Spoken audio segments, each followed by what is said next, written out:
Narito na naman tayo para sa isang napaka-sweet at nakakakilig na love story nila Kalingap Edu at Ate Viancy. Tulad mo ay aking makilala. Para sa pagpapatuloy ng ating love story ay ito na nga ang pinaka-inaabangan na production number ng EDC Love Team para sa kanilang mga supporters na nandoon sa Hong Kong. Dahil noong pumunta nga sila doon ay napakarami pala ang kanilang mga fanbase doon. Kaya nagulat din sila noong dinumog sila doon dahil kaliwat ka ng mga pa-picture, napakarami nilang mga tarpaulin at talagang magugulat ka dahil para talaga silang mga artista na pumunta doon. Lalong-lalo na rin sila Kalingap Rab at ang iba pang mga kasapi ng Kalingap Team. Napakarami ang gustong magpa-picture sa kanila at mayakap man lang sila. Todo ang sigawan lalo na nung kumanta sila.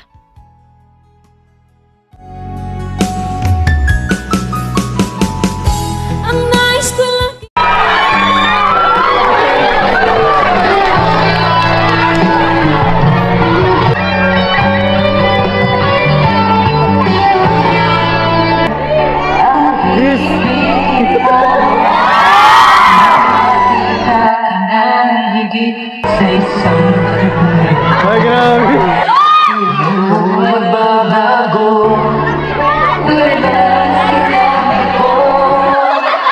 pag-ibig ko'y palayaman sa isang puso.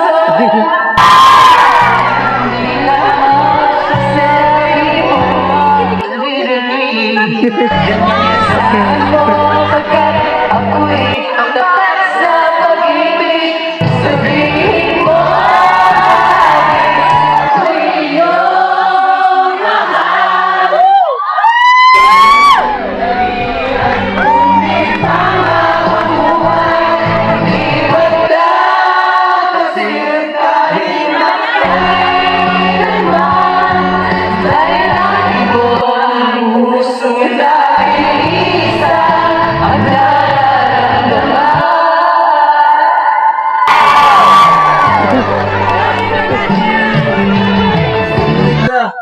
Bakit ang niligyan? Ay! kung ano ako'y tanggap mo na. Hindi ka rin nag-aalilangan. Napakaganda rin ng boses ni Ate Viancy at Kalingap Edu. Sobrang bagay na bagay talaga silang dalawa.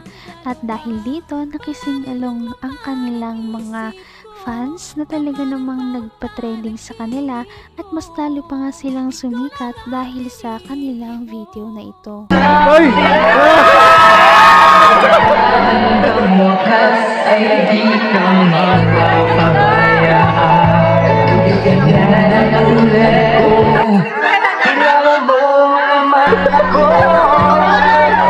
Ibig ay tunay lagi. Ang hangarin din. Sana ay hindi lamang sa tayo ay ganyan sa mo pagkat ako'y tapat sa pag-ibig. Sabihin mo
sila kumakanta ng basta-basta dahil ang mas nagpa-sweet pa dito ay ang kanilang mga tinginan habang kumakanta at ang kanilang holding hands.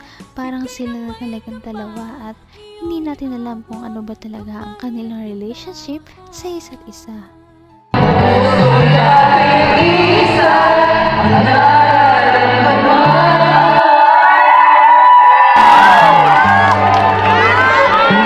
Hug! Hug! Hug! Hug! Hug! Hug!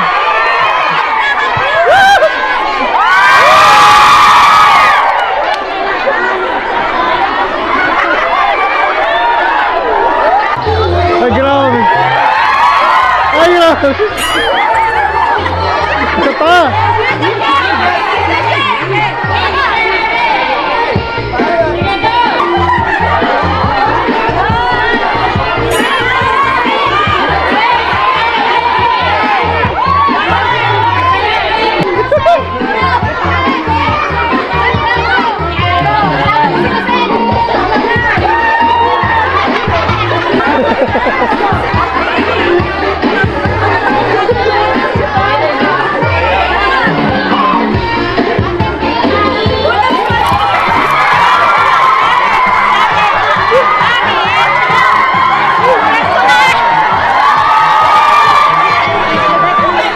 Okay. Isa.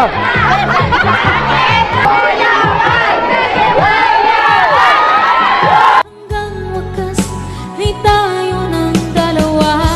Palagi kang Hinapos na nga ng EDSI ang laban noong sila ay mag-hug dahil na-request ng kanilang mga fans kung pwede ba silang dalawa na magyakapan. At pinagbigyan naman nila ang kanilang mga audience at sila ay yumakap ng kaunti lamang dahil medyo nahihiya pa nga si Ate Fiancé kay Kalingap Edu. Ngayon'y abot kamay na kita.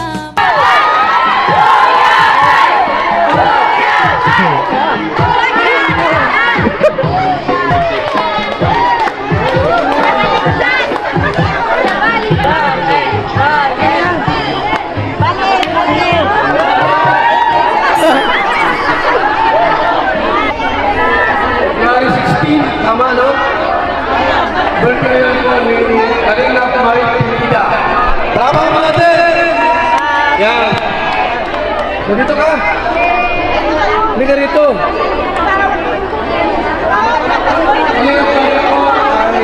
Ilang taon ka na po ngayon, Kalingap Mari? Ano, 60. Ha? 61 ka na? Hindi ka na. Kaya ka, 62. Ano sayo mo sa kanila? Sa atin lahat. Mag-message ka din. Ikaw yung nag-visit na visit na ako. Salamat po sa inyo lahat. Patuloy ninyo na kahit paano ay binakontrol natin yung plan. Salamat po. Wala akong sa mga mag-support na sa doon. Tapos ka na siya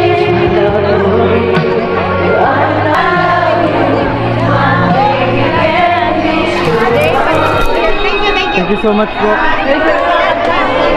Ingat po kayo. Opo. Opo.